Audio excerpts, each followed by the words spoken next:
Good afternoon, sir. Good afternoon, sir.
అమ్మా ఇది కదమ్మా మనం డిస్కస్ చేస్తుంది నోటింగ్ అండ్ ప్రొటెస్ట్ కదమ్మా.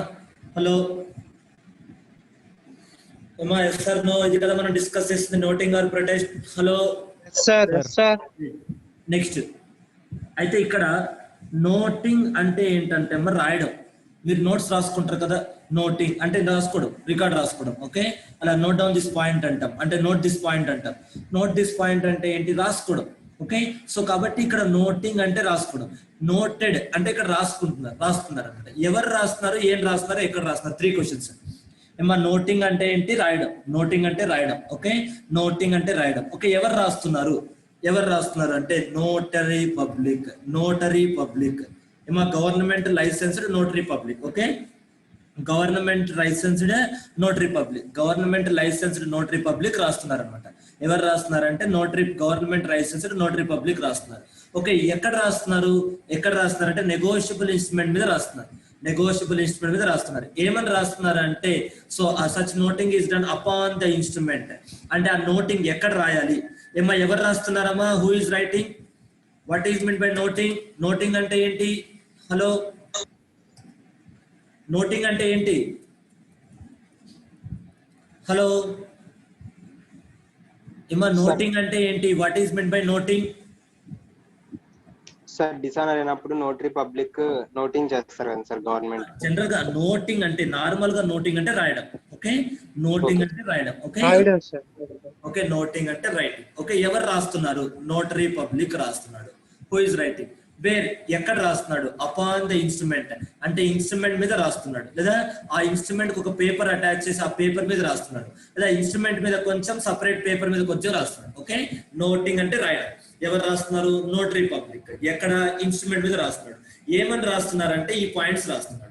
డేట్ ఆఫ్ డిసానర్, ఇన్స్ట్రుమెంట్ ఏ రోజు డిసానర్ అయింది, ఎందుకు డిసానర్ అయింది, రీజన్ ఎందుకు డిసానర్ అయింది. ఓకే, నోటరీ చార్జెస్ ఎంత. బేసికల్ గా ఈ సి పాయింట్ పక్కన పెట్టేసండి. ఏబిడి గుర్తుపెట్టుకోండి. ఏమో నోటరీ పబ్లిక్ రాస్తున్నాడు. అపాన్ అంటే ఎక్కడ రాస్తున్నారు అనేది point. On the instrument. On the instrument అంటే ఇన్స్ట్రుమెంట్ పైన రాస్తున్నాడు. ఏం రాస్తున్నాడు అంటే ఇవి date of dishonour, date of dishonour, reason for dishonour. Okay, notary charges ఏమా అది. So date, reason, notary charges. Date of dishonour, reason, charges. ఈ 3 రాస్తున్నారు. అంటే ఒక ఇన్స్ట్రుమెంట్ డిసానర్ అయిందని చెప్పి నోటరీ పబ్లిక్ ఇన్స్ట్రుమెంట్ మీద రాస్తున్నాడు. దాన్నే నోటింగ్ అంటాం. ఏమా డు అండర్స్టాండ్? హలో, ఒక ఇన్స్ట్రుమెంట్ డిసానర్ అయిందని చెప్పి ఇన్స్ట్రుమెంట్ మీద నోటరీ పబ్లిక్ రాస్తున్నాడు. దాన్నే మనం నోటింగ్ అంటాం. ఏమో ఇప్పుడు అర్థమైందా? ఇది నోటింగ్ అంటే రాయడం. ఎవరు రాస్తున్నారు? Notary public. ఎక్కడ రాస్తున్నాడు? ఇన్స్ట్రుమెంట్ మీద, కానీ దాని మీద సపరేట్ పేపర్ అటాచ్ చేసి రాస్తున్నాడు. ఏం రాస్తున్నాడు అంటే ఏ రోజు ఇన్స్ట్రుమెంట్ డిసానర్ అయింది, ఎందుకు డిసానర్ అయింది, చార్జెస్ ఏంటి, చార్జ్ డిసానర్ ఏంటి, డిసానర్డ్ బై నాన్ యాక్సెప్టెన్సా నాన్ పేమెంటా, డిసానర్డ్ బై నాన్ యాక్సెప్టెన్సా నాన్ పేమెంటా, రీజన్ ఏంటి, నోటరీ చార్జెస్ ఏంటి, ఇవి రాస్తున్నాడు. అంటే ఎక్కడ రాస్తున్నాడు అంటే ఇక్కడ ఇన్స్ట్రుమెంట్ మీద రాస్తున్నాడు, అంటే ఇన్స్ట్రుమెంట్ మీద రాసేస్తున్నాడు ఇలా నోటింగ్ అయింది. ఇది బ్రీఫ్ గా ఉంటుంది, అలా చాలా చాలా సింపుల్ గా ఉంటుంది. ఏ రోజు డిసానర్ అయింది, ఎందుకు డిసానర్ అయింది, నోటరీ చార్జెస్ ఏంటి, బ్రీఫ్ గా. ఇది ఇమీడియట్ గా రాసి ఇచ్చేస్తాడు. అంటే ఇన్స్ట్రుమెంట్ డిసానర్ అవగానే నోటరీ పబ్లిక్ ఇమీడియట్ గా ఇది రాసి ఇచ్చేస్తాడు. తర్వాత కొద్ది రోజుల తర్వాత ఒక 1 month తర్వాత 2 months తర్వాత డీటెయిల్డ్ గా సర్టిఫికెట్ ఇస్తాడు. మళ్ళీ ఏమర్థమైందా, తర్వాత 1 month తర్వాత 2 months తర్వాత డీటెయిల్డ్ గా సర్టిఫికెట్ ఇస్తాడు. ప్రొటెస్ట్ సర్టిఫికెట్ అంటారు, ప్రొటెస్ట్ సర్టిఫికెట్ అంటారు. ఏమో promissory note or bill of fixing may cause such noting to be noted and certified. Noting తర్వాత సర్టిఫైడ్ వస్తుంది. నోటింగ్ అంటే ఇన్స్ట్రుమెంట్ మీద రాయడం, అలా కాకుండా సపరేట్ గా మళ్ళీ సర్టిఫికెట్ ఇస్తారు. ఆ సర్టిఫికెట్ లో డీటెయిల్డ్ గా ఇస్తారు అనమాట. సపరేట్ గా ఒక సర్టిఫికెట్ ఇస్తారు, ఆ సర్టిఫికెట్ లో డీటెయిల్డ్ గా ఇస్తారు. ఇది మీకు ఇప్పుడు ఇంటర్మీడియట్ లో కూడా డిగ్రీలో చూస్తుంటారు కదమ్మా, ఫస్ట్ ఒక టెంపరీ మార్క్స్ కార్డ్ వస్తుంది, తర్వాత ఫైనల్ మార్క్స్ కార్డ్ వస్తుంది. ఏమో ఎస్ఆర్ నో, హలో, ఇమీడియట్ గా పాస్ అవగానే మీకు ఒక మార్క్స్ కార్డ్ వస్తుంది, అదే నోటింగ్ అంటే. తర్వాత ఒక 1 month తర్వాత 2 months తర్వాత ఫైనల్ సర్టిఫికేట్ వస్తుంది, అదే ప్రొటెస్ట్ అంటే. ఏమో అర్థమైందా నోటింగ్ కి ప్రొటెస్ట్ కి డిఫరెన్స్? Hello right. ప్రొటెస్ట్ అంటే డీటెయిల్ గా ఇస్తారనమాట. ఒకవేళ అది ఫారిన్ లాంగ్వేజ్ లో ఉందనుకోండి, లోకల్ లాంగ్వేజ్ లో కన్వర్ట్ చేసి స్టార్టింగ్ నుంచి పార్టీస్ కి మధ్య ఏం జరిగింది, ఎవరికి ఎప్పుడు గూడ్స్ సప్లై చేశారు, తర్వాత బిల్ ఎప్పుడు ఎలాస్ అయింది అంటే స్టార్టింగ్ మొత్తం. అని అర్థమైందమ్మా? ఓకే, అమరేంద్ర బాహుబలి నుంచి మహేంద్ర బాహుబలి వరకు ఏం జరిగింది స్టోరీ అంతా. అమరేంద్ర బాహుబలి చిన్నప్పటి నుంచి మహేంద్ర బాహుబలి మ్యారేజ్ అయ్యేదాకా ఏం జరిగిందని మొత్తం రాస్తారు. ఎక్కడ?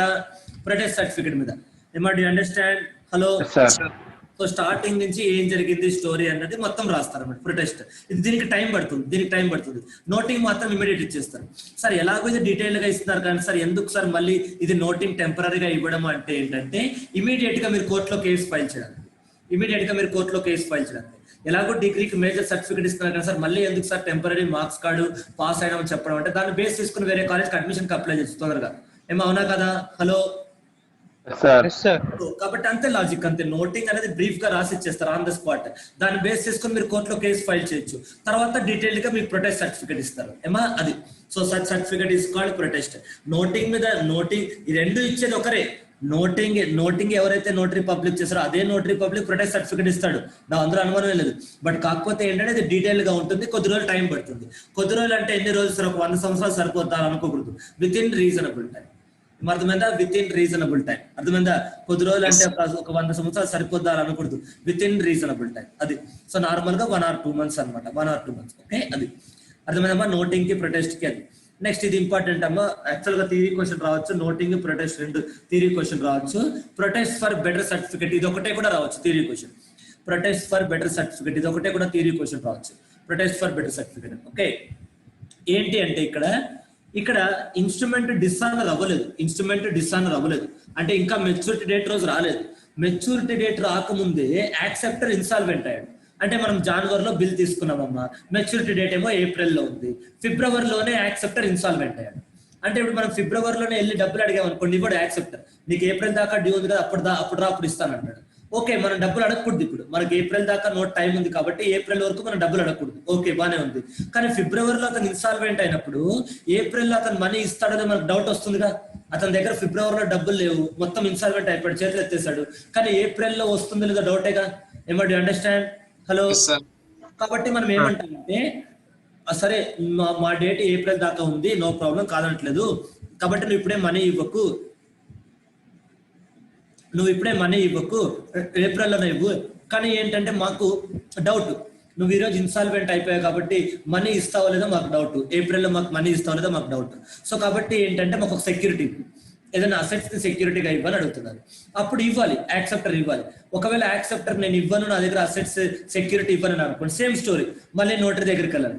అంటే మెచ్యూరిటీ డేట్ రోజు మనం వెళ్ళి డబ్బులు అడిగితే యాక్సెప్టర్ ఇవ్వకపోతే ఏదైతే నోటింగ్ ప్రొటెస్ట్ ఫాలో అవుతామో అదే ప్రాసెస్ ఫాలో అవ్వాలి. మెచ్యూరిటీ కన్నా ముందు వెళ్ళి మనం అడిగి సెక్యూరిటీ అడిగి యాక్సెప్టర్ సెక్యూరిటీ ఇవ్వకపోతే అప్పుడు కూడా same noting, same protest, same process.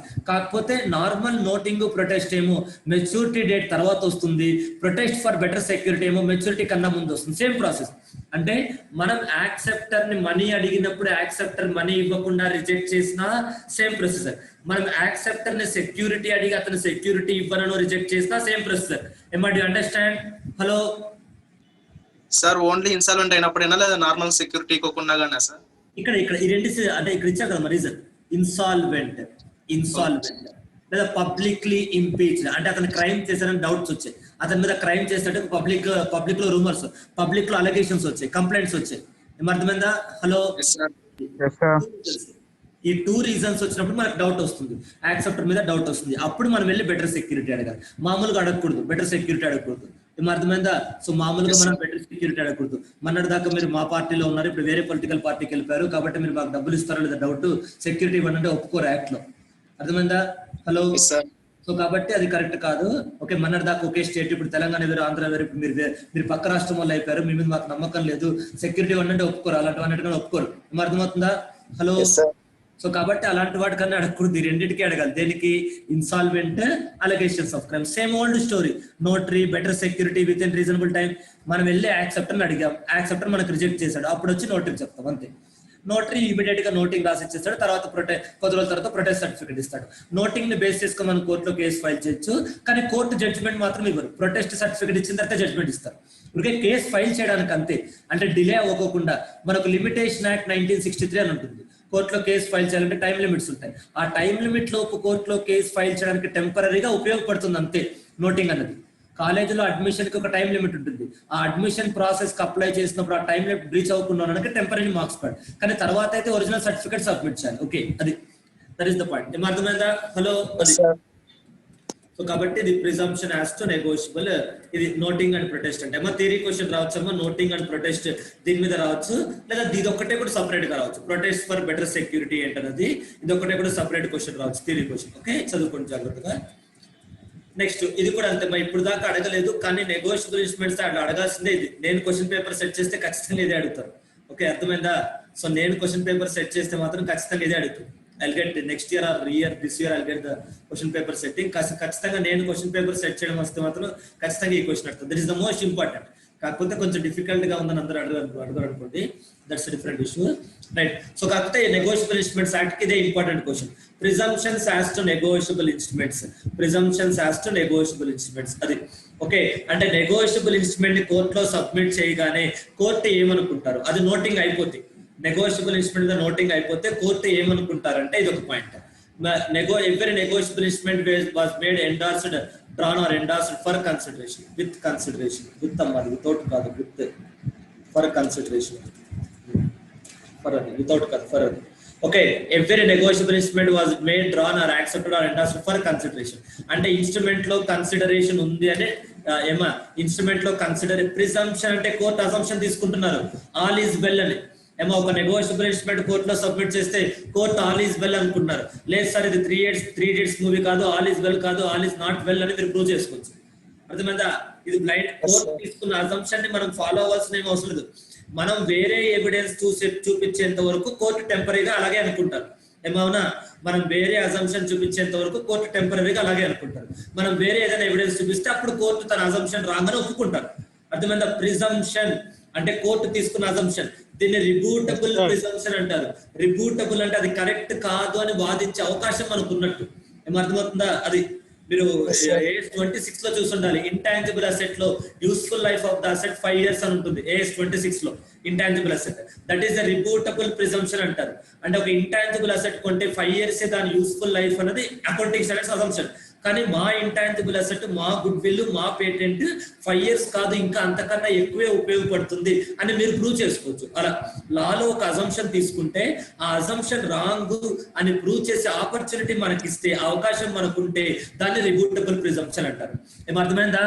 Hello, so కాబట్టి ఇవన్నీ కోర్టు అది అజంప్షన్ తీసుకున్నారు అంతే. కోర్టు అజంప్షన్ తీసుకున్నారు ఆల్ ఈజ్ వెల్ అని. అంత మాత్రాన దానివల్ల మనమేం బైండింగ్ అవ్వాల్సిన అవసరం లేదు. కోర్టుకి ప్రూవ్ చేసే ఛాన్స్ ఉంది. సార్ మిస్టర్ జడ్జి గారు, మీరు అనుకున్నది రాంగ్, కన్సిడరేషన్ ఉంది అనుకున్నారు కానీ కన్సిడరేషన్ లేదు అని మీరు ప్రూవ్ చేసుకోవచ్చు. బిల్ ఆఫ్ ఎక్స్చేంజ్ ఆ బిల్ మీద ఏ డేట్ అయితే రాశారో అదే డేట్ రోజు ప్రిపేర్ చేశారని మీరు అనుకున్నారు, కానీ అది కాదు, బ్యాక్ డేట్ వేశారు, ఏప్రిల్లో ప్రిపేర్ చేసి ఫిబ్రవరి డేట్ వేశారని మీరు ప్రూవ్ చేయొచ్చు. ఎలా ప్రూవ్ చేస్తారు? మీ లాయర్ స్కిల్ అంతే. ఎలా ప్రూవ్ చేస్తారు? మీ లాయర్ స్కిల్ అంతే. మొత్తానికి ప్రూవ్ చేయొచ్చు అంతే. ఆ అవకాశం ఇస్తున్నారు. అది ఎలా ప్రూవ్ చేస్తారు? మీరు మీ లాయర్స్ అనుకోండి. ఇండియన్ ఎవిడెన్స్ యాక్ట్ ఉంటుంది, దాంట్లో ప్రూవ్ చేస్తారా, ఇంకెలా ప్రూవ్ చేస్తారు అనేది Indian penal code, civil procedure, ఎలా ప్రూవ్ చేస్తారో మీ చాయిస్. ఏం అర్థమైందా? సో కోర్టు తీసుకున్న అజంప్షన్. ఓకే, కన్సిడరేషన్ ఉంది అని కోర్టు అనుకుంటుంది. లేదు సార్ కన్సిడరేషన్ లేదు అని మీరు ప్రూవ్ చేసుకోవచ్చు. ఓకే, అది దట్ ఈస్ ద పాయింట్. అది కాబట్టి ఇది డిఫికల్ట్ క్వశ్చన్, కాన్సెప్ట్ చాలా ఉంటుంది ఇందులో, కాబట్టి ఎవరు అడగరు దీన్ని. Right, next. తర్వాత negotiable instrument was made on the date appearing on it. Date appearing on it అంటే ఇన్స్ట్రుమెంట్ పైన ఈ రోజు డేట్ వేసాను అనుకోమా, ఈ రోజు ఏమో September 25th, నేను ఈ రోజు డేట్ వేస్తాను, 1st September రోజు రాసినట్టుగా డేట్ వేసేస్తాను. అలా ఎవరికి తెలుస్తుంది? ఎస్ సార్ నాదేం కెమెరా కాదు కదా, ఫోటో తీసాడు కింద డేట్ రావడానికి, అవునా? హలో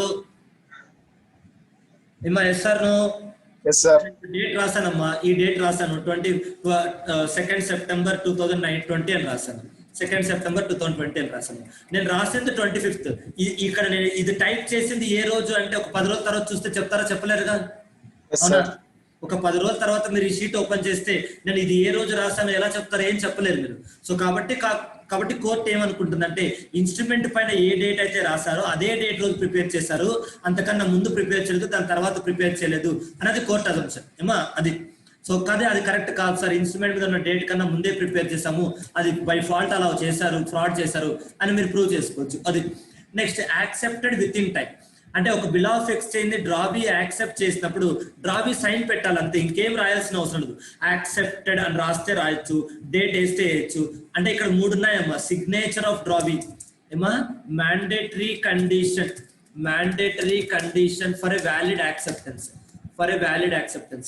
యాక్సెప్టెన్స్ వ్యాలిడ్ అవ్వాలి అంటే మ్యాండేటరీ కండిషన్ ఏంటంటే signature of drawee, drawee sign చేయాలి, అది మ్యాండేటరీ కండిషన్. ఏం అర్థమైందా? Hello, optional conditions, optional points ఏంటి అంటే optional point signature of drawee. Optional points ఏంటి అంటే the words accepted, writing the words accepted, writing the words accepted and date of acceptance. ఏమా ఇది రాస్తే రాయొచ్చు లేకపోతే లేదు. ఏమా yes are no?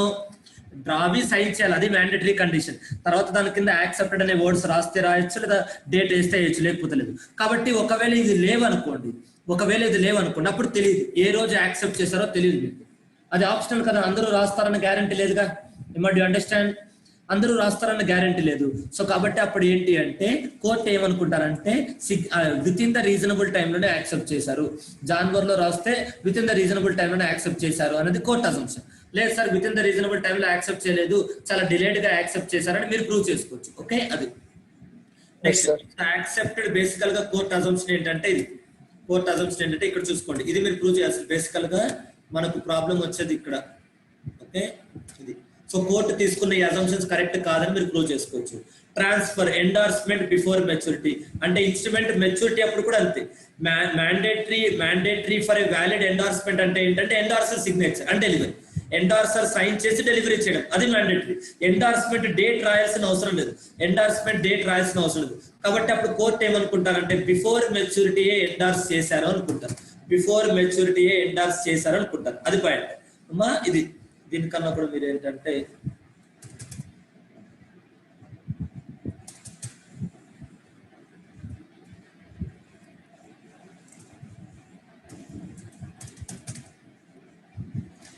accepted before maturity. Next, endorsements of negotiable instruments were made in the order as appearing on the instrument.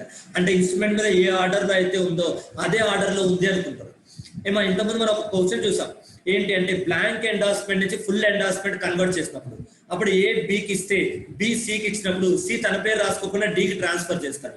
అప్పుడు instrument మీద చూడడానికి ఏ బిడి అని ఉంటుంది. ఏమో అవునా కదా? Hello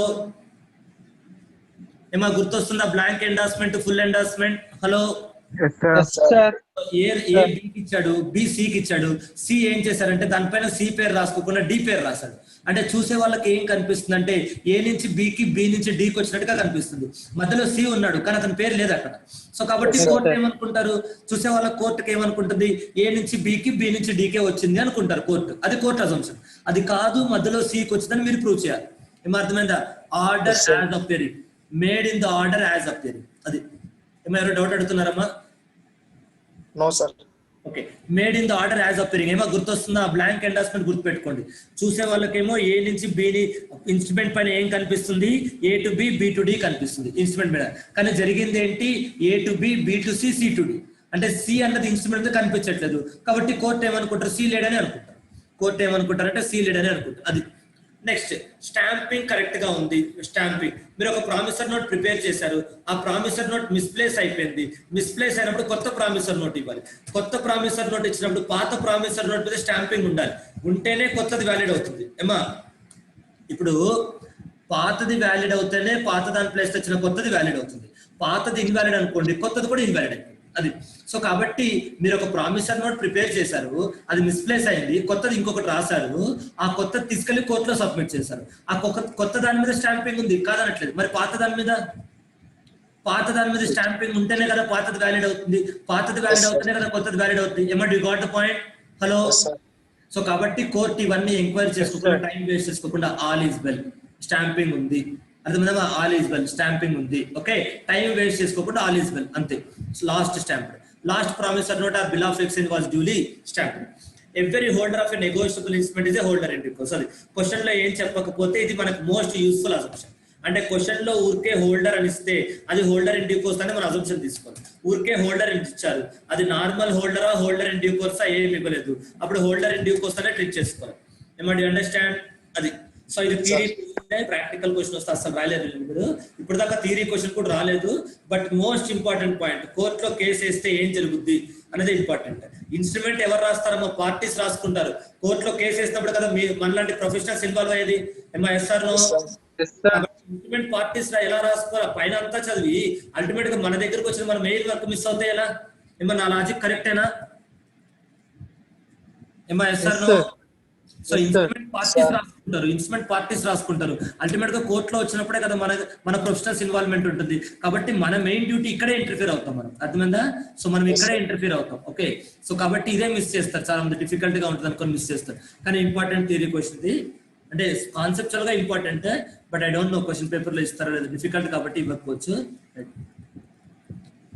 next dishonour of a cheque. ఇదమ్మా మీరు నెగోషియబుల్ ఇన్స్ట్రుమెంట్ యాక్ట్ మొత్తం వదిలేసినా పర్లేదు, కానీ ఇది మాత్రం చదువుకోండి. డిస్ఆనర్ ఆఫ్ చెక్ మాత్రం చదువుకోండి. డిస్ఆనర్ ఆఫ్ చెక్ మీరు నెగోషియబుల్ టైం లేదు సార్ ఇంక మాకు చదవడానికి అనుకుంటే ఓన్లీ డిస్ఆనర్ ఆఫ్ చెక్ వరకు మాత్రం చదువుకోండి. టైం లేదు సార్ మాకు చదవడానికి అనుకుంటే ఓన్లీ డిస్ఆనర్ ఆఫ్ చెక్ మాత్రమే చదువుకోండి. ఓకే, డిస్ఆనర్ ఆఫ్ చెక్ మాత్రమే చదువుకున్నా మీకు నో ప్రాబ్లం. ఓకే, అది నెక్స్ట్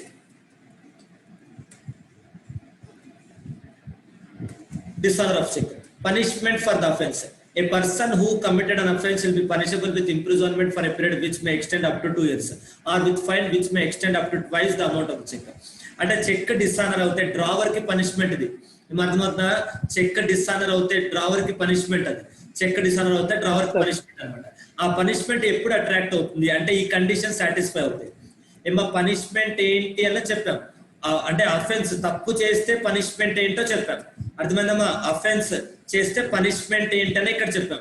చూసుకోండి, పనిష్మెంట్ అంటే తప్పు చేస్తే పనిష్మెంట్ ఏంటి? బానే ఉంది సార్, పనిష్మెంట్ బానే ఉంది. అసలు తప్పేంటో చెప్పాలిగా మీరు. Yes or no? అసలు తప్పేంటో చెప్పండి సార్. పనిష్మెంట్ సంగతి పక్కన పెట్టేసండి, ఫస్ట్ తప్పేంటో చెప్పండి అంటున్నారు. ఓకే, ఆ తప్పేంటి అంటే ఈ కండిషన్ సాటిస్ఫై అవ్వాలి. ఈ కండిషన్ సాటిస్ఫై అవ్వాలి ఏమా? అది cheque is issued for discharge of whole or part of a legally enforceable debt. Legally enforceable debt. ఇక్కడ 2 పాయింట్స్ ఉండాలి. డెట్ ఉండాలి, ఫస్ట్ పాయింట్ డెట్ అంటే లయబిలిటీ ఉండాలి. ఇక్కడ మీకు డెట్ అనేది కన్ఫ్యూజన్ గా ఉంటే లీగల్లీ ఎన్ఫోర్సబుల్ లయబిలిటీ గుర్తుపెట్టుకోండి. ఏమో ప్రాక్టికల్ క్వశ్చన్ రావచ్చు, అది థియరీ ఆర్ ప్రాక్టికల్ ఏదైనా రావచ్చు. జనరల్ గా ఎక్కువ ప్రాక్టికల్సే వస్తాయి. డిస్ఆనర్ ఆఫ్ చెక్ మీద ఎక్కువగా ప్రాక్టికల్ క్వశ్చన్స్ వస్తాయి. డిస్ఆనర్ ఆఫ్ చెక్ మీద ఎక్కువగా ప్రాక్టికల్ క్వశ్చన్స్ వస్తాయి. అది ఒక్కసారి మీరు చూసుకోవాలి. లీగల్లీ ఎన్ఫోర్సబుల్ లయబిలిటీ అంటే ఫస్ట్ ఆఫ్ ఆల్ లయబిలిటీ ఉండాలి. అంతేగాని గిఫ్ట్ గా ఇచ్చిన చెక్ డిస్ఆనర్ అవుతే అప్పుడు పనిష్మెంట్ ఏముండదు. గిఫ్ట్ గా ఇచ్చిన చెక్ డిస్ఆనర్ అవుతే పనిష్మెంట్ ఏముండదు. కన్సిడరేషన్ తీసుకున్న చెక్ మనం వేరే వాళ్ళకి గిఫ్ట్ గా ఇచ్చాము చెక్, అప్పుడు ఆ చెక్ డిస్ఆనర్ అయింది, మనకి పనిష్మెంట్ ఏముండదు. You understand? హలో, మనం ఎవరికన్నా డొనేషన్ ఇచ్చాము, ఓకే, మన అకౌంట్ లో బ్యాలెన్స్ లేదు, డొనేషన్ ఇచ్చాము, చెక్ డిస్ఆనర్ అయింది, మనం లైబుల్ అంటే కాదు. ఎస్ఆర్ అదొక పాయింట్. లైబిలిటీ ఉండాలి, ఫస్ట్ పాయింట్. అది కూడా ఏంటి? Legally enforceable liability. అది ఎవరైనా అడిగారు అనుకోండి, సార్ క్వశ్చన్ పేపర్ లీక్ చేస్తారు, మేము ఇంత డబ్బులు ఇస్తామని. క్వశ్చన్ పేపర్ లీక్ చేశారు, చెక్ ఇచ్చారు అనుకోండి, ఇప్పుడు లైబిలిటీ ఉందంటే ఉంది, కానీ అది ఇల్లీగల్ కదా. ఏమంటే అండర్స్టాండ్? హలో, అది. సో కాబట్టి లయబిలిటీ ఉండాలి. ఆ లయబిలిటీ కూడా ఏంటి? లీగల్లీ ఎన్ఫోర్సబుల్ లయబిలిటీ ఉండాలి. ఇలా బ్యాంక్ రాబరీ చేస్తే ఇంత ఇస్తాము, ఓకే, ఇలాంటివన్నీ చెప్పకూడదు. ఓకే, క్వశ్చన్ పేపర్ లీక్ చేస్తే ఇంత ఇస్తాము, ఇలాంటివన్నీ చెప్పకూడదు. గవర్నమెంట్ జాబ్ ఇప్పిస్తే ఇంత ఇస్తాము, ఇలాంటివన్నీ చెప్పకూడదు. ఏమర్థమవుతుందా? హలో, అది. లయబిలిటీ ఉండాలి, ఆ లయబిలిటీ లీగల్లీ ఎన్ఫోర్సబుల్ అయి ఉండాలి. ఆ లయబిలిటీ లీగల్లీ ఎన్ఫోర్సబుల్ అయి ఉండాలి. నెక్స్ట్, చెక్ బ్యాంక్ ప్రెజెంట్ చేయాలి, విత్ ఇన్ 3 months లో ప్రెజెంట్ చేయాలి. చెక్ ఇష్యూ చేసిన తర్వాత విత్ ఇన్ 3 months లో ప్రెజెంట్ చేయాలి. 3 months లో చెక్ ప్రెజెంట్ చేయకపోతే అది ఏమవుతుంది అంటే ఆ చెక్ అనేది స్టేల్ చెక్ అయిపోతుంది. స్టేల్ చెక్ అంటే అవుట్డేటెడ్ చెక్, అబ్సల్యూట్ చెక్, అది. సో 3 months తర్వాత చెక్ ప్రెజెంట్ చేశారు, డబ్బులు రాలేదు, అప్పుడు డ్రావర్ అడిగితే తంతారు పట్టుకొని, డ్రావర్ అకౌంట్ లో మనీ ఉంది, yes or no, cheque 3 months validity ఉంటుంది. మీరు 3 months తర్వాత ప్రెజెంట్ చేశారు కాబట్టి మీకు డబ్బులు రాకపోవడానికి డ్రావర్ ఫాల్ట్ కాదు, మీ డిలే. ఏమా, డు అండర్స్టాండ్? హలో, ఏమో అర్థమవుతుందా? హలో, డ్రావర్ పేయి చెక్ ఇచ్చాడు, పేయి నిద్రపోయి 4 నెలల తర్వాత ప్రజెంట్ చేశాడు, డబ్బులు రాలేదు.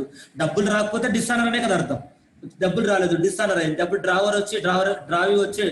పేయి వచ్చి డ్రావర్ మీద కేసు ఫైల్ చేస్తాడు, నువ్వు ఇచ్చిన చెక్ డిస్ఆనర్ అయిందని తంతరు పట్టుకొని. ఎవరు ప్రజెంట్ చేయమన్నారు 4 months తర్వాత? మనమేం ఫాల్ట్ చేయలేదు, మన అకౌంట్ లో డబ్బులు ఉన్నాయి, అతను ప్రెజెంట్ చేయలేదు 3 months లో, అంతే. సో కాబట్టి అప్పుడు లైబిలిటీ అట్రాక్ట్ అవ్వదు. చెక్ విత్ ఇన్ 3 months లో ప్రెజెంట్ చేసి డిస్ఆనర్ అవుతేనే లైబిలిటీ అట్రాక్ట్ అవ్వదు. ఈ 3 months ని మీరు తగ్గించుకోవచ్చు. ఆర్బీఐ చెప్పింది మాక్సిమం 3 months, దాన్ని మీరు తగ్గించుకోవచ్చు. This cheque has to be presented within 1 week, this cheque has to be presented within 10 days, అలా రాసుకోవచ్చు మీరు. ఎవరైతే చెక్ రాసే డ్రావర్ అలా రాసుకోవచ్చు. అంటే ఆ 3 months తగ్గించవచ్చు, పెంచకూడదు. చాలా మందికి తెలియదు ఈ ఆప్షన్, రాసుకోవచ్చు అనమాట. ఎందుకు అంటే మనం day to day bank balance చూసినప్పుడు ఈ రోజు మనం చెక్ ఇచ్చాము, ఎప్పుడో ఒక నెల తర్వాత సప్లయర్ ప్రెజెంట్ చేశారు అనుకోండి, మనకి ఎలా తెలుస్తుంది? ఆ రోజు వరకు మనం డబ్బులు పెట్టుకోవాలిగా, ఎవరికి ఇవ్వకుండా పెట్టుకోవాలిగా. సో కాబట్టి ఏంటంటే చెప్తున్నాం అనమాట, ఈ చెక్ మీకు ఇస్తాము, మీరు ప్రెజెంట్ చేస్తే విత్ ఇన్ 10 days ప్రెజెంట్ చేయాలి, తర్వాత ఎప్పుడో ప్రెజెంట్ చేస్తామంటే కుదరదు. ఓకే, అది. సో కాబట్టి అలా రాసుకోవచ్చు మనం, చెక్ ఎంత వరకు వ్యాలిడిటీ ఉంటుందని రాసుకోవచ్చు. ఎందుకు అంటే అలా 1 week 10 days ఎందుకు చేస్తారంటే మధ్యలో చెక్ ఎక్కడైనా మిస్ప్లేస్ అయ్యి దొంగకి ఎవరికైనా దొరికి వాళ్ళు ఎండార్స్మెంట్ చేసి ఈ ప్రాసెస్ అంతా లేట్ అవుతుంది. అదే 3 days వ్యాలిడిటీ అన్నాం అనుకోండి, మనం ఎవరికైతే ఇచ్చామో జెన్యూన్ పర్సన్, అతను హరీగా 3 days లో చెక్ బ్యాంక్ లో డిపాజిట్ చేసుకుంటాడు, ఇంకా మధ్యలో మిస్ప్లేస్ అయ్యే ఛాన్స్ ఉంటుంది. ఏమో వేరే వాళ్ళకి ఎవరికైనా దొరికి వాళ్ళు ట్రాన్స్ఫర్ చేసినా వ్యాలిడిటీ 3 days కాబట్టి తర్వాత వాళ్ళు ఏం చేసుకోలేరు ఆ చెక్ ని. You understand? హలో. సో కాబట్టి ఇక్కడ పాయింట్ ఏంటంటే అది. కాబట్టి మీరు అలా రాసుకోవచ్చు, చెక్ ని 3 months వ్యాలిడిటీ ఉంటుంది, మీరు రాసుకోవచ్చు. ఆ 3 months ని మీరు తగ్గించుకోవచ్చు, ఆ 3 months ని మీరు తగ్గించుకోవచ్చు అనమాట. ఆ 3 months ని మీరు తగ్గించుకోవచ్చు. ఓకే, అది. Cheque is presented the bank within 3 months of the date of issue within the period of its validity whichever is earlier. ఎంతవరకు అయితే అంతవరకు. ఇది అంటే చెక్ లీగల్లీ ఎన్ఫోర్సబుల్ డేట్ ఉండాలి, presented within 3 months, presented within the validity period. మీకు exam లో ఊరికే presented within the validity period అని రాస్తా, ఓకే సరిపోతుంది. Presented within 3 months, presented within 3 months, ఇది. ఓకే, ఇలా రాసుకున్నా సరిపోతుంది. ఓకే, ఇలా పనిష్మెంట్ అట్రాక్ట్ అవ్వాలంటే అది. Next, cheque within 3 months లో ప్రెజెంట్ చేశారు, రిటర్న్ చేశారు. ఎందుకు రిటర్న్ చేశారు? చెక్ పైన డేట్ రాంగ్ ఉందా, సిగ్నేచర్ మిస్ మ్యాచ్ అయిందా, ఇలాంటి వాటికి ఇవ్వరు. అర్థమైందా? చెక్ మీద ఏదైనా మరకలు పడ్డాయా, కలర్లు పడ్డాయా, ఇలాంటి వాటికి ఇవ్వరు. అర్థమైందా? అకౌంట్ లో బ్యాలెన్స్ లేకపోతేనే. అంటే చెక్ డిస్ఆనర్ అవడానికి చాలా రీజన్స్ ఉంటాయమ్మా, ఇది మీరు గుర్తుపెట్టుకోవాల్సిన పాయింట్. చెక్ డిస్ఆనర్ అవడానికి పాపులర్ గా 20 to 30 రీజన్స్ ఉంటాయి. చెక్ డిస్ఆనర్ అవడానికి ఒక 20 to 30 రీజన్స్ ఉంటాయి. చెక్ డిస్ఆనర్ అయిన ప్రతిసారి ఈ పనిష్మెంట్ అట్రాక్ట్ అవ్వదు, ఆ పాయింట్ మీరు గుర్తుపెట్టుకోవాలి. ఏమో అర్థమైందా? చెక్ డిస్ఆనర్ ఈ పనిష్మెంట్ అట్రాక్ట్ అవ్వదు. ఏ రీజన్ వల్ల చెక్ డిస్ఆనర్ అనేది ఇంపార్టెంట్. ఇప్పుడు నేను డ్రావర్ సిగ్నేచర్ ఫోర్జరీ చేశాను అనుకోండి, బ్యాంకర్ ప్రెజెంట్ చేశాను, బ్యాంక్ ఏమో ఫోర్జరీ ఐడెంటిఫై చేసి చెక్ రిజెక్ట్ చేశాడు. ఇప్పుడు డ్రావర్ ఫాల్ట్ ఏమైనా ఉందా? లేదుగా.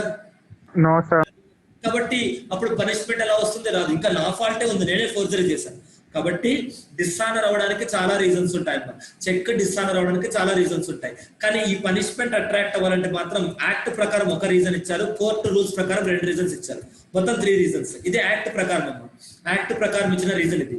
ఇన్సఫిషియెంట్ ఫండ్స్ వల్ల చెక్ డిస్ఆనర్ అవుతే పనిష్మెంట్ అట్రాక్ట్ అవుతుంది, ఇది యాక్ట్ లో చెప్పిన రీజన్. ఇది యాక్ట్ లో చెప్పిన రీజన్. కానీ కోర్టులో ఇంకొక రీజన్ చెప్పారు, అకౌంట్ క్లోజ్ చేయడం వల్ల. చూడండి,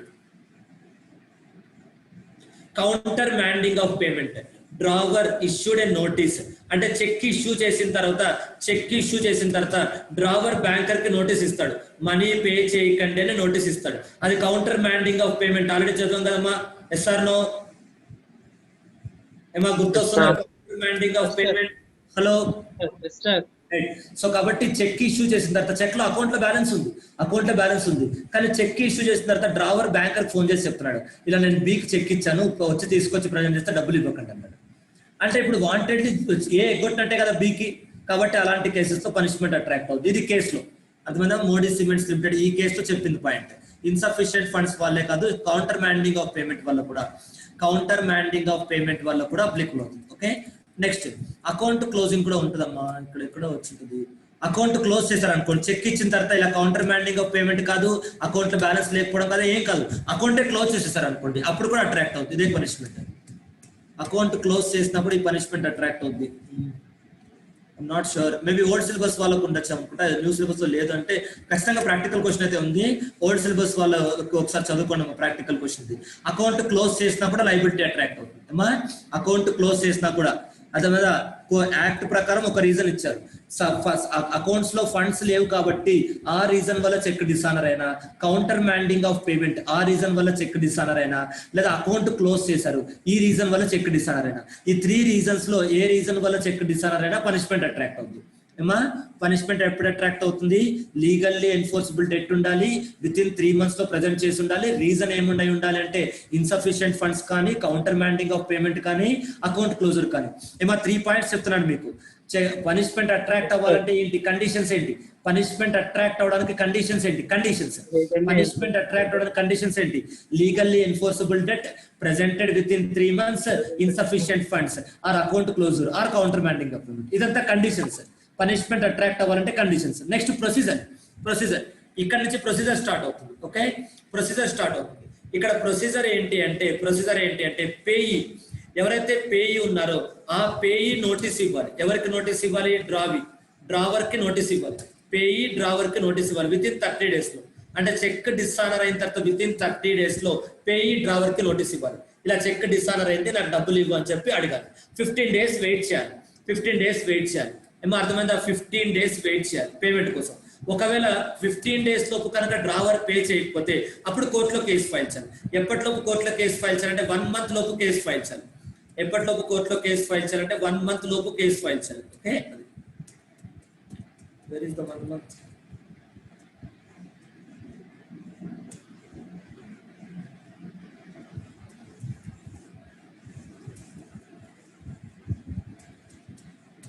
అనే పాయింట్ మిస్ అయిందా? సార్ కాగ్నిజెన్స్ ఆఫ్ అఫెన్స్ లో సెకండ్ పాయింట్ అది with in 1 month. Okay, with in 1 month లో కేసు ఫైల్ చేయాలి. ఏమా విత్ ఇన్ 1 month లో కేసు ఫైల్ చేయాలి. ఓకే, అది ఏమా ప్రొసీజర్ ఏంటి? ఫస్ట్ స్టెప్ 1 ఏంటి? నోటీస్ ఇవ్వాలి. ప్రొసీజర్ ఏంటమ్మా? స్టెప్ 1 ఏంటి? నోటీస్ ఇవ్వాలి. ఎవరెవరికి నోటీస్ ఇవ్వాలి? పేయి డ్రావర్ కి నోటీస్ ఇవ్వాలి. స్టెప్ 2 ఏంటి? పేమెంట్ చేయాలి. ఎవరెవరికి పే చేయాలి? డ్రావర్ పేయికి పే చేయాలి. ఎప్పటిలోపు? విత్ ఇన్ 15 days లోపు. పే చేయలేదు అనుకోండి, స్టెప్ 3 ఏంటి? కోర్టుకి వెళ్ళాలి. ఎవరు కోర్టుకి వెళ్తారు? పేయి కోర్టుకి వెళ్తారు. ఎప్పటిలోపు కోర్టుకి వెళ్ళాలి? మనం డ్రావర్ కి ఇచ్చిన 15 days టైం అయిపోతుంది. ఆ 15 days టైం అయిపోయిన తర్వాత 1 month టైం ఉంటుంది. కోర్టుకి మనం ఎప్పుడైనా వెళ్ళొచ్చు. అంటే January 1st రోజు డ్రావర్ కి నోటీస్ ఇచ్చాం. January 1st రోజు మనకు చెక్ డిసానర్ అయింది. January 1st రోజు చెక్ డిసానర్ అవుతే 31st January లోపు నోటీస్ ఇస్తాం. 31st January లోపు నోటీస్ ఇస్తే 15th February లోపు పేమెంట్ చేయాలి. 15th February లోపు పేమెంట్ చేయకపోతే 15th March లోపు కేసు ఫైల్ చేయాలి. ఏమా date of dishonour January 1st, notice 31st January. అంటే డిసానర్ డేట్ నుంచి నోటీస్ డేట్ కి 30 days, నోటీస్ డేట్ నుంచి పేమెంట్ డేట్ కి 15 days, పేమెంట్ ఎక్స్పైరీ డేట్ నుంచి కోర్టు ఫైలింగ్ కి 1 month. ఏమా 30-15 1 month. January 1st రోజు చెక్ డిసానర్ అయింది. 31st January లోపు నోటీస్ ఇచ్చాము. February 15th లోపు పేమెంట్ చేయాలి. February 15th లోపు పేమెంట్ చేస్తే ఓకే, అక్కడతో ఆగిపోద్ది కేసు. ఒకవేళ February 15th లోపు పే చేయకపోతే అప్పుడు March 15th లోపు కేసు ఫైల్ చేయాలి. అది ఏమంటే understand? 30-15 for 1 month. Hello, 30-15 1 month. అదొకసారి మీరు బాగా చూసుకోండి. కేసు మాత్రం అది యాక్చువల్ గా యాక్ట్ లో చెప్పింది అయితే ఇన్సఫిషియెంట్ అమౌంట్ అయినా సరే, కోర్టు జడ్జిమెంట్స్ ప్రకారం అయితే కౌంటర్ మ్యాండింగ్ ఆఫ్ పేమెంట్ కూడా వస్తుంది. అండ్ పోస్ట్ డేటెడ్ చెక్స్ కూడా వస్తుంది. ఈ పాయింట్ పోస్ట్ డేటెడ్ చెక్స్ కూడా అప్లికబుల్ అవుతుంది. ఓకే, అది పోస్ట్ డేటెడ్ చెక్స్ అంటే ముందే డేట్ రాసిస్తాం. అంటే నెక్స్ట్ 3 months తర్వాత 10th January 2021 అని ఈ రోజు రాసిస్తాం డేట్. అలాంటి వాటిని పోస్ట్ డేటెడ్ చెక్స్ అంటాం. అది 10th January తర్వాత ప్రజెంట్ చేయాలి. అప్పుడు డిసానర్ అయినా సేమ్ ప్రొసీజర్. అప్పుడు డిసానర్ అనేది సేమ్ ప్రొసీజర్. అది మనకు అనవసరం లేదు, వదిలేసాడు పోస్ట్ డేటెడ్ చెక్. నెక్స్ట్ ఇది ఏమా, ఇది వెరీ ఇంపార్టెంట్ పాయింట్ చూసుకోండి. థియరీ క్వశ్చన్ కానీ ప్రాక్టికల్ క్వశ్చన్ కానీ, థియరీ క్వశ్చన్ కానీ ప్రాక్టికల్ క్వశ్చన్ కానీ. Okay, very important dishonour of cheque. Next offences by companies. ఏమా ఇది ప్రతి యాక్ట్ లో ఉంటుందమ్మా, ఒక్క నెగోషియబుల్ ఇన్స్ట్రుమెంట్ యాక్ట్ లో మాత్రమే కాదు, ఈ ప్రొవిజన్ ప్రతి యాక్ట్ లో ఉంటుంది. ఈపీఎఫ్ యాక్ట్ లో, ఇన్కమ్ ట్యాక్స్ యాక్ట్ లో, ప్రతి దగ్గర ఉంటుంది. ఎందుకు అంటే కంపెనీ అనేది ఆర్టిఫిషియల్ పర్సన్. మరి కంపెనీ ఫ్రాడ్ చేస్తే ఎవరిని తీసుకెళ్లి జైల్లో పెట్టాలంటే కంపెనీ ఇన్కార్పొరేట్ సర్టిఫికేట్ తీసుకెళ్లి జైల్లో పెడతారా? జైల్లో గోడ మీద కంపెనీ ఇన్కార్పొరేట్ సర్టిఫికేట్ అతికిస్తే కంపెనీని అరెస్ట్ చేస్తాంటే కాదుగా. అండర్స్టాండ్ అది. సో కాబట్టి కంపెనీ ఆర్టిఫిషియల్ పర్సన్ కాబట్టి ఎవరిని పనిష్ చేయాలి, ఎవరికి ఇంప్రిజన్మెంట్ అట్రాక్ట్ అవుతుంది అంటే, ఎవరికి ఇంప్రిజన్మెంట్ అట్రాక్ట్ అవుతుంది అంటే ఇన్ఛార్జ్ ఆఫ్ కంపెనీ అఫైర్స్ కి ఎవరైతే ఇన్ఛార్జ్ గా ఉన్నారో అతనికి అప్లికబుల్ అవుతుంది. Incharge of business, company business కి ఎవరైతే ఇన్ఛార్జ్ గా ఉన్నారో వాళ్ళకి అప్లికబుల్ అవుతుంది. వాళ్ళకి మీరు ఏం పేరు పెడతారో మీ ఇష్టం. డైరెక్టర్ అంటారా, చైర్మన్ అంటారా, ప్రెసిడెంట్ అంటారా, మేనేజర్ అంటారా, ఏమంటారో మీ ఇష్టం. కంపెనీ బిజినెస్ కి టైటిల్ అనవసరం, ఇక్కడ ఏమర్థమైంది, టైటిల్ అనవసరం. కాబట్టి ఇక్కడ కంపెనీ బిజినెస్ కి ఎవరైతే ఇన్ఛార్జ్ గా ఉన్నాడో వాళ్ళే లైబుల్ అవుతారు. కంపెనీ ఆర్టిఫిషియల్ పర్సన్ కాబట్టి వాళ్ళు ఫైన్ పే చేయాలి. వాళ్ళతో పాటు కంపెనీ కూడా పే చేయాలి. ఏమర్థమైందా, కంపెనీ అఫైర్స్ కి ఎవరైతే ఇన్ఛార్జ్ గా ఉన్నారో వాళ్ళు ఫైన్ పే చేయాలి, వాళ్ళతో పాటు కంపెనీ కూడా ఫైన్ పే చేయాలి. ఓకే, అది company is an artificial person కాబట్టి కంపెనీ తరఫున ఎవరు కేసు ఫైల్ చేయాలి, కంపెనీ తరఫున ఎవరిని పనిష్ చేయాలంటే ఇన్ఛార్జ్ పర్సన్ ఇంప్రిజన్మెంట్ ఉంటుంది, కంపెనీకి ఫైన్ ఉంటుంది, రెండు ఉంటాయి. ఓకే, అది నెక్స్ట్ ఇది పాయింట్. అయితే ఇక్కడ పాయింట్ ఏంటంటే ఎవరైతే ఇన్ఛార్జ్ గా ఉన్నారో అతనికి తెలిసే ఇలా చెక్ డిసానర్ అయిందని కోర్ట్ అజంప్షన్. ఎవరైతే బిజినెస్ మొత్తానికి ఇన్ఛార్జ్ గా ఉన్నారో అతనికి తెలిసే చెక్ డిసానర్ అనేది కోర్ట్ అజంప్షన్. కానీ మీరు ప్రూవ్ చేసుకోవచ్చు వితౌట్ హిస్ నాలెడ్జ్. సార్ నేను మేనేజరే కానీ నాకు తెలియకుండా నా కింద అకౌంట్స్ వాళ్ళు కూడా పవర్స్ ఉంటాయి, అప్ టు 20,000 వరకు చెక్ రాయడానికి వాళ్ళకు కూడా పవర్స్ ఉంటాయి, నాకు తెలియకుండా వాళ్ళు చెక్ రాశారు, నాకు తెలియదు, అలా ఎస్కేప్ అవ్వచ్చు. ఏమా ఎవరైతే బిజినెస్ అఫైర్స్ కి ఇన్ఛార్జ్ గా ఉన్నారో అతనికి తెలిసే చెక్ డిసానర్ అయిందని కోర్ట్ అజంప్షన్, రిబూటబుల్ ప్రిజంప్షన్. కానీ మీరు దాన్ని ప్రూవ్ చేసుకోవచ్చు. లేదు సార్ నేను అప్పుడు ఇండియాలో లేను, నాకు తెలీదు, తెలియకుండా ఇచ్చారు, తెలిసిన తర్వాత ఆ చెక్ ప్రజెంట్ చేసే లోపు ఆ అకౌంట్ లో బ్యాలెన్స్ పెట్టడానికి నేను చాలా ట్రై చేశాను, అది మీద తెలియదు, తెలిసిన తర్వాత దాన్ని ప్రివెంట్ చేయడానికి అంటే డిసానర్ అవ్వకుండా కాపాడడానికి నేను ట్రై చేశాను. నాకు తెలియకుండా వేరే వాళ్ళు చెక్ ఇచ్చేశారు, నాకు తర్వాత తెలిసింది, నాకు తెలిసిన తర్వాత ఆ చెక్ డిసానర్ అవ్వకుండా దాన్ని కాపాడడానికి నేను చాలా ట్రై చేశానని చెప్తున్నాను. డిసానర్ అవ్వకుండా కాపాడడానికి చాలా ట్రై చేశానని చెప్తున్నాను. అది డ్యూ డెలిజెన్స్ అంటే ఏమా, అది ఈ he's exercise all due diligence. ఏమర్థమైంది, ఎస్కేప్ అవ్వాలంటే ఇన్ఛార్జ్ పర్సనే కానీ ఎస్కేప్ అవ్వచ్చు అంటే ఎస్కేప్ అవ్వచ్చు. ఎలా ఎస్కేప్ అవ్వచ్చు, ప్రూవ్ చేయాలి. నాకు తెలియదు, నాకు తెలియకుండా చెక్ ఇచ్చారు, నాకు తెలిసిన తర్వాత నేను ప్రాపర్ కేర్ తీసుకున్నాను అని చెప్పాలి. డ్యూ డెలిజెన్స్ ప్రాపర్ కేర్ తీసుకున్నాను ప్రూవ్ చేయాలి. ఇది పాయింట్. ఓకే, అది నెక్స్ట్ ఇక్కడ అంటే ఇన్ఛార్జ్ పర్సన్ ఎప్పుడు ఎస్కేప్ అవ్వచ్చు అనేది ఈ పాయింట్. అసలు ఇన్ఛార్జ్ పర్సన్ కాకుండా వేరే వాళ్ళు లైబుల్ అవుతారు అంటే అవుతారు, వాళ్ళకి తెలిసి చేస్తే వాళ్ళు కూడా లైబుల్ అవుతారు. ఏమో ఇక్కడ ఇన్ఛార్జా కాదా అని ఇంపార్టెంట్ కాదు, తెలుసా తెలియదు అంతే. ఇన్ఛార్జ్ పర్సన్ కి నార్మల్ గా తెలుసు అని కోర్ట్ అజంప్షన్, తెలియదు అని మనం ప్రూవ్ చేయొచ్చు. వేరే వాళ్ళకు తెలియదు అని కోర్ట్ అజంప్షన్, తెలుసు అని మనం ప్రూవ్ చేయొచ్చు. ఏమో అర్థమైందా? అండ్ అల్టిమేట్ గా కన్క్లూజన్ ఏంటంటే ఎవరైతే ఫ్రాడ్ చేస్తారో వాళ్ళు లైబుల్, వాళ్ళు ఇన్ఛార్జా కాదా సెకండరీ. ఏమో అండర్స్టాండ్? హలో ఏమో అర్థమవుతుందా? సో ఇన్ఛార్జ్ పర్సన్ ఫ్రాడ్ చేశారనేది కోర్ట్ అజంప్షన్, లేదు ఇన్ఛార్జ్ పర్సన్ ఫ్రాడ్ చేయలేదని మనం ప్రూవ్ చేయొచ్చు. అలాగే వేరే వాళ్ళకి తెలియదు అనేది కోర్ట్ అజంప్షన్, వేరే వాళ్ళకి తెలుసు అని మనం ప్రూవ్ చేసుకోవచ్చు. ఓకే, అది other it was proved that offence committed other such director, manager or secretary. అంటే వీళ్ళు కంపెనీకి ఇన్ఛార్జ్ కాకపోయి ఉండొచ్చు, కానీ కమిటెడ్ విత్ ద కన్సెంట్ అంటే వాళ్ళకి తెలిసి వాళ్ళే ఇచ్చారు పర్మిషన్ ఫ్రాడ్ చేయడానికి. మరి చెక్ డిసానర్ అవడం వాళ్ళకి తెలిసే డిసానర్ అది with the consent, with their permission, కాబట్టి వాళ్ళు కూడా లైబుల్ అవుతారు, వాళ్ళు ఇన్ఛార్జ్ కాకపోయినా లైబుల్ అవుతారు. ఓకే, అది ఏమో ఇక్కడ డైరెక్టర్ చూసి మీరు కన్ఫ్యూజ్ అవ్వద్దు, సార్ డైరెక్టర్ అంటే కంపెనీ అఫైర్స్ ఇన్ఛార్జే కదా అని కాదు. డైరెక్టర్స్ తో చాలా రకాలు ఉంటాయి, అవన్నీ మీకు ఫైనల్ వస్తాయి. Executive directors, non executive directors ఇవన్నీ ఉంటాయి. నాన్ ఎగ్జిక్యూటివ్ డైరెక్టర్స్ కంపెనీలో డే టు డే ఉండరు, కంపెనీలో ఏం జరుగుతుందో పొద్దున్నే లేస్తేనే లైట్ వేస్తారా, ఫ్యాన్ వేస్తారా ఇవన్నీ చూసుకోరు. నాన్ ఎగ్జిక్యూటివ్ డైరెక్టర్స్ 3 months ఒకసారి వస్తారు, బోర్డు మీటింగ్ లో కూర్చుంటారు, ఏదైనా అడ్వైస్ కావాలంటే చేసి వెళ్ళిపోతారు అంతే. డైలీ కంపెనీలో ఏం జరుగుతుందో వాళ్ళకి తెలియదు. సో కాబట్టి నాన్ ఎగ్జిక్యూటివ్ డైరెక్టర్స్ ఇన్ఛార్జ్ కాదు కంపెనీకి, ఎగ్జిక్యూటివ్ డైరెక్టర్స్ ఇన్ఛార్జ్. ఎందుకు చెప్తున్నారంటే మీరు ఈ పాయింట్ కన్ఫ్యూజ్ అవ్వడానికి, వీళ్ళు ఇన్ఛార్జ్ కాని వాళ్ళు. ఏం అర్థమవుతుందా? వీళ్ళు ఇన్ఛార్జ్ కాని వాళ్ళు, ఫైనాన్షియల్ మ్యాటర్స్ కి వీళ్ళు ఇన్ఛార్జ్ కాని వాళ్ళు, వాళ్ళకి తెలిసి జరిగితే వాళ్ళు కూడా లైబుల్ అవుతారు. మా కన్క్లూజన్ ఏంటి, ఇన్ఛార్జా కాదా అన్నది కాదు, తెలిసి జరిగిందా తెలియక జరిగిందా. Do understand? హలో, అది as simple as. Next government companies లో అనుకోండి, గవర్నమెంట్ కంపెనీస్ లో గవర్నమెంట్ నామినేట్ చేసిన డైరెక్టర్స్ ఉంటారు, వాళ్ళు లైబుల్ కాదు. Nominated as a director, nominated by government, nominated by government, government nominate చేసిన డైరెక్టర్ ఉన్నారు అనుకోండి, వాళ్ళకి లైబుల్ కాదు, వాళ్ళకి లైబిలిటీ అట్రాక్ట్ అవ్వదు. కంపెనీలో వాళ్ళకి లైబుల్, గవర్నమెంట్ తరఫున ఎవరైతే వర్క్ చేస్తున్నారో వాళ్ళకి లైబుల్ కాదు అనమాట. ఓకే, అది దట్ ఈస్ ద పాయింట్. అదొకసారి మీరు చూసుకోండి, నామినేటెడ్ బై గవర్నమెంట్. నెక్స్ట్ అదే ప్రాక్టికల్ క్వశ్చన్ ఇది. ఇన్ఛార్జ్ నెయిదర్ ఏ డైరెక్టర్ నార్ ఎన్ ఇన్ఛార్జ్, నెయిదర్ ఏ డైరెక్టర్ నార్ ఎన్ ఇన్ఛార్జ్ అంటే అతను డైరెక్టరు కాదు ఇన్ఛార్జ్ కాదు కాబట్టి లైబుల్ కాదు, అతను డైరెక్టరు కాదు ఇన్ఛార్జ్ కాదు కాబట్టి నాట్ లైబుల్, కాబట్టి నాట్ లైబుల్. ఓకే, అది okay. Promoter is not liable, ఎందుకమ్మా not liable? Because neither in charge nor a director కాబట్టి నాట్ లైబుల్. ఓకే, అది. సో ఇది ఒక్కసారి చూసుకోండి. ఇది 2 times వచ్చింది ప్రాక్టికల్ క్వశ్చన్. ఈ ప్రమోటర్ ప్రాక్టికల్ క్వశ్చన్ 2 times వచ్చింది.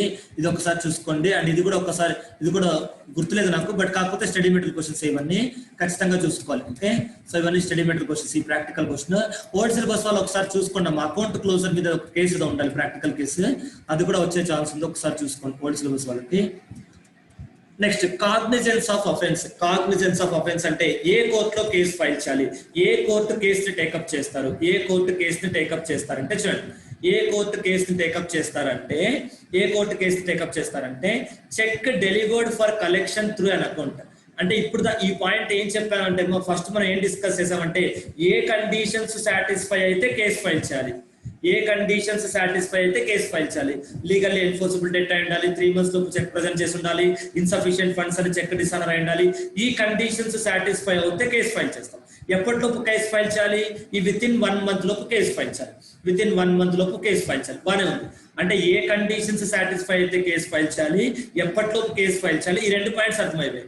3వ పాయింట్ ఏంటంటే ఏ కోర్టులో కేసు ఫైల్ చేయాలి. ఏమంటే అండర్స్టాండ్ క్వశ్చన్? హలో, క్వశ్చన్ అర్థమైందమ్మా? హలో, ఏ కోర్టులో కేసు ఫైల్ చేయాలి? క్వశ్చన్ అర్థమైందా? కాగ్నిజెన్స్ అంటే ఏ కోర్టులో కేసు ఫైల్ చేస్తే టేకప్ చేస్తారు కేసుని, ఏ కోర్టులో, ఏ కోర్టు ఈ కేసెస్ ని టేకప్ చేస్తారు. ఇలా నెగోషియబుల్ ఇన్స్ట్రుమెంట్స్ యాక్ట్ లో డిసానర్ కేసెస్ ఏ కోర్ట్స్ టేకప్ చేస్తారు, అది పాయింట్. ఫస్ట్ ఇది metropolitan magistrate or judicial magistrate.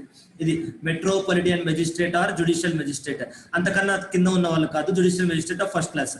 Okay, metropolitan magistrate or judicial magistrate of first class. ఇంతకన్నా కింద ఉన్న వాళ్ళు లైబుల్ కాదు, ఇంతకన్నా కింద ఉన్న వాళ్ళ, కింద ఉన్న కోర్ట్స్ కి పాసిబుల్ కాదు, ఆ కోర్ట్స్. సరే, బానే ఉంది. ఏ మెట్రోపాలిటన్, ఏ జుడిషియల్ మెజిస్ట్రేట్ అనేది క్వశ్చన్ మార్క్. అంటే చెక్, ఏ చెక్ అని చూడాలి. Delivered for collection through an account అంటే క్రాస్డ్ చెక్ అని అంటాం. అంటే క్రాసింగ్ ఉన్న చెక్, చెక్ పైన ఏదైతే క్రాసింగ్ ఉందో ఆ చెక్. మీకు ఇది గుర్తుపెట్టుకోవడానికి డిఫికల్ట్ గా ఉంటే క్రాస్డ్ చెక్స్ అని గుర్తుపెట్టుకోండి చాలు. Cheque delivered for collection through an account అంటే క్రాస్డ్ చెక్ అని అంటాం. అంటే చెక్ మీద 2 lines రాస్తారు కదా ప్యారల్ గా, దాన్ని క్రాస్డ్ చెక్ అంటారు.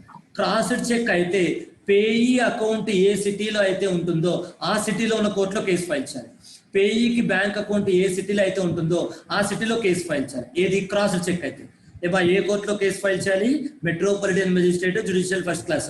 ఏ మెట్రోపాలిటన్ మెజిస్ట్రేట్? పేయీకి అకౌంట్ ఏ ఊర్లో ఉంది, ఆ ఊరు ఏ మెట్రో కిందకు వస్తుంది, ఆ టౌన్ ఏ మెట్రో కిందకు వస్తుంది, ఆ మెట్రోలో కేసు ఫైల్ చేయాలి. You understand? అది payee, where the payee maintains the account. Where the payee maintains the account. Payee కానీ హోల్డర్ అండ్ డికోస్ కానీ ఎవరైనా, అర్థమైందా? రిసీవ్ చేసుకునే వాళ్ళ అకౌంట్ ఎక్కడ ఉంటే అక్కడ కేసు ఫైల్ చేస్తారమ్మా. క్రాస్డ్ చెక్ అయితే రిసీవ్ చేసుకునే వాళ్ళు, మనీ రిసీవ్ చేసుకునే వాళ్ళు అకౌంట్ ఏ సిటీలో అయితే ఉంటుందో ఆ సిటీలో కేసు ఫైల్ చేస్తారు. క్రాస్డ్ చెక్ కాకుండా అదర్వైజ్ దాన్ త్రూ అంటే క్రాస్డ్ చెక్ కాకుండా ఇంకో చెక్ అంటే అన్క్రాస్డ్ చెక్ అనుకోండి. అన్క్రాస్డ్ చెక్ ఏంటంటే డ్రావర్ అకౌంట్ ఎక్కడైతే ఉంటుందో ఆ కోర్టులో కేసు ఫైల్ చేయాలి. అర్థమైందా? క్రాస్డ్ చెక్ ఎక్కడ కేసు ఫైల్ చేయాలి? పేయీ అకౌంట్ ఏ సిటీలో ఉంటే అక్కడ క్రాస్డ్ చెక్ కేసు ఫైల్ చేయాలి. అన్క్రాస్డ్ చెక్ ఎక్కడ ఫైల్ చేయాలి? డ్రావర్ అకౌంట్ ఎక్కడ ఉంటే అక్కడ ఫైల్ చేయాలి.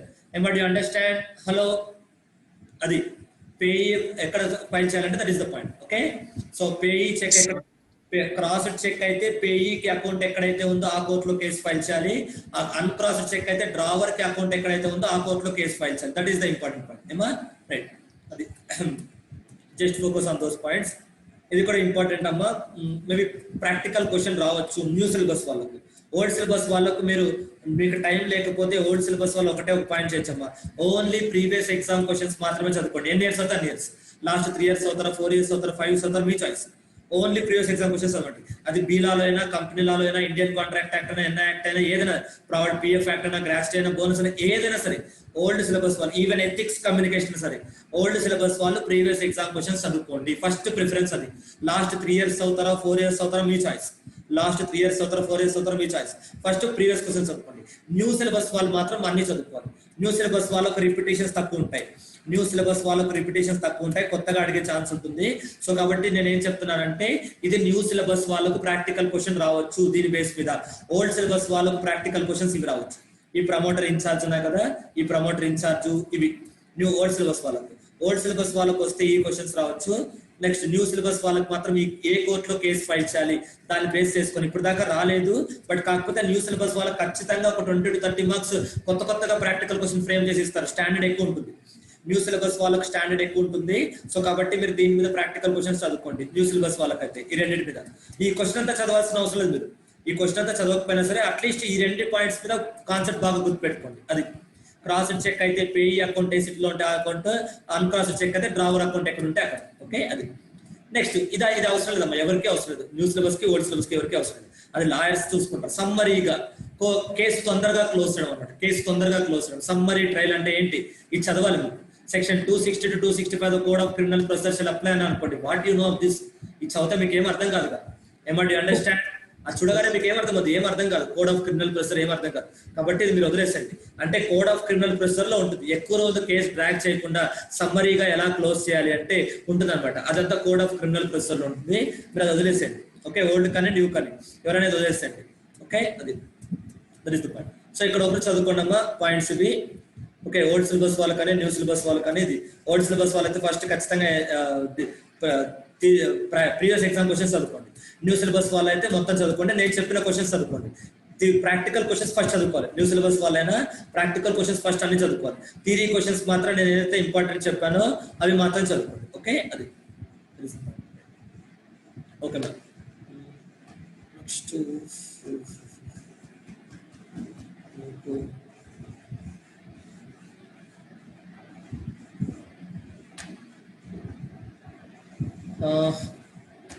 ఇప్పుడు ఓల్డ్